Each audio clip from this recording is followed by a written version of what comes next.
Hey everyone, so welcome back to dubious engineering, and welcome back to the VW van build. So you'll notice here then, I don't have any blinds, I don't have any curtains. It's curtains for him. It's curtains for you, mate. I want to put some blackout blinds up. So company called VanX, I bought a kit for 1, 2, 3 windows, the rear tailgate and the 2 sides here. So without further ado, I'd like to show you how to do it. I've done 2 of them already, so I've done a bit of the learning, and I hope you'll see it's relatively easy. Maybe a little time consuming, but relatively easy. So let's get on and put these blinds in.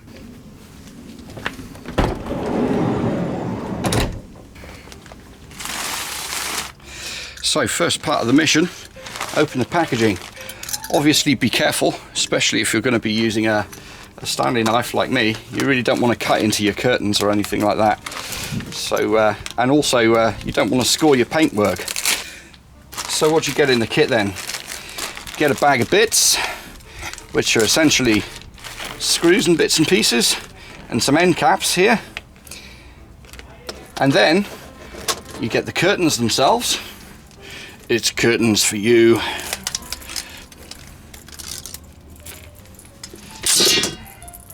Those are the curtains. Got poppers on one end and nothing on the other end. So it's relatively easy to establish which side or which end of the curtain is which. And then you get a couple of rods, and with the kit you also get a bender, so that you can make these rods or tailor these rods to fit your specific window frames. So without further ado, let's bend up these rods and cut them to shape, and then we can fit them, screw them down on the windows. So this is the VanX bender, and all it is a couple of cylinders and a straight edge here, and what you've got to do is just secure that with a couple of screws down to a table or a workbench so that it doesn't move. And then what you do is you take your part and you pop it in here and basically give it a gentle bend like that, and you can see straight away there you're starting to get some bend in there. So the other thing you're going to want to do is chop these down to size. Now my friends at Evolution very kindly sent me this saw here, and it's an indexing miter saw, so you can change the angle, the miter angle, and you can change the angle of the cut as well. So mark up where you're going to cut it. Obviously make sure you put on all of the appropriate safety gear, bolt this down in place and make the cut. So a great thing about this Evolution saw, the saw itself is designed in England and the blade is made in Japan. It's got a whole bunch of safety features that stop you from hurting yourself, and ultimately the really good thing about this blade is it will cut through both metal, wood, plastic, and when I say metal, it does steel, it does aluminium, copper, the whole lot. So you can pop a trim on there like this and it'll be through it in just a few seconds.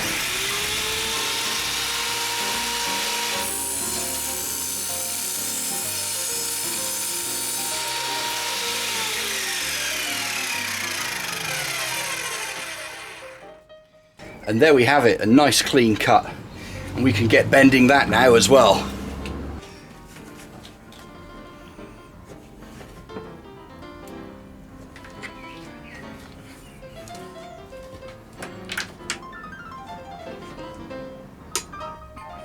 So once you've cut it all to length, sort of put it in place. You'll note here that there's an edge here. There's a long flat edge that goes towards the back, and where the curtain hangs at the front, that's the edge that you want at the front. So offer that up, start marking where you're going to put your holes, and drill some small pilot holes, probably around 1.5 or 2 millimeters, and then you can start screwing it in place.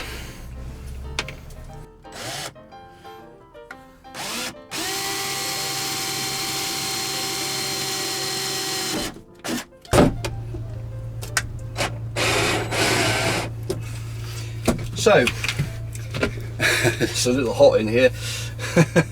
Once you've got one screw in place, that gives you the ability then to rotate this a little bit and find exactly the right run here, so that it's nice and level all the way across. And then you can go ahead and pop the rest of the screws in. So fitting the end caps isn't hard.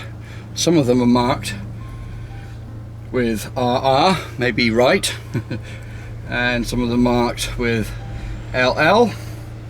So obviously you want to find the one that fits the orientation of your rail, and that just literally slips over the end there. And once that's down, just a case of getting a screw and a screwdriver and popping that in place.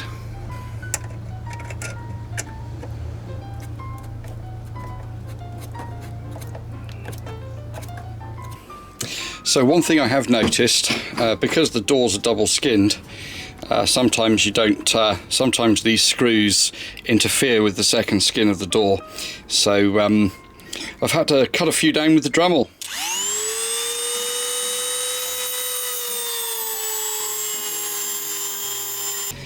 But it's really not a hard job. Now that's going to be hot, so we'll leave that there for a minute. So that's the rail down, and obviously before you put both end caps on, you'll want to make sure that you load your curtains onto the rail. So make sure your curtains are oriented correctly. You want the poppers facing outwards, these two poppers at this end and the other two poppers at the other end. And it's quite easy, you just literally slide these. He says it's quite easy. You just literally slide these guys on. There we go, like that. And you just keep on working your way down. So something to note about the material then, it really is good quality stuff. It's double layered, so as you can see here I can sort of turn it into a double skin. Yeah, so it's two lots of material sewed on top of each other, and it's slightly stretchy as well, and light just doesn't get through it. It's really quite impressive. They stop light from coming in the van, and they stop other people from seeing in the van as well. So yeah, really good durable material. Very impressed with this. So once you've done all of that, all you've got to do is pop this end piece on, screw that in place, and then obviously you need to start work on the upper curtain rail, and then you're pretty much done. There's a couple of poppers to add in a moment. So to fit the poppers, it's all relatively simple. What you've got to do is line up approximately where the popper's going to be. Again, drill a small pilot hole just there. Mark that position. And then you've got a little screw with a receptacle that you'll fit in there. Dead easy.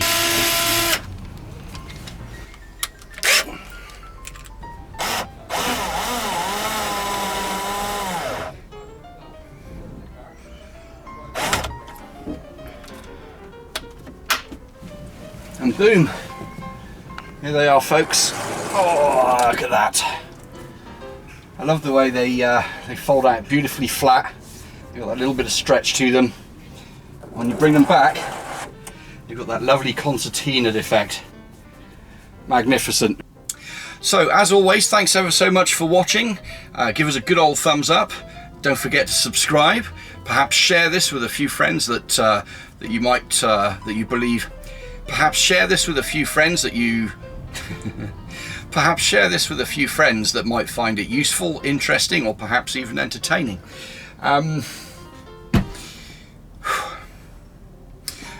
Perhaps share this with a few friends that you might perhaps share this with a few friends that you might perhaps share this with a few friends that you think might find this useful or entertaining. And as always, have a fantastic weekend and a fantastic week. Cheers, people.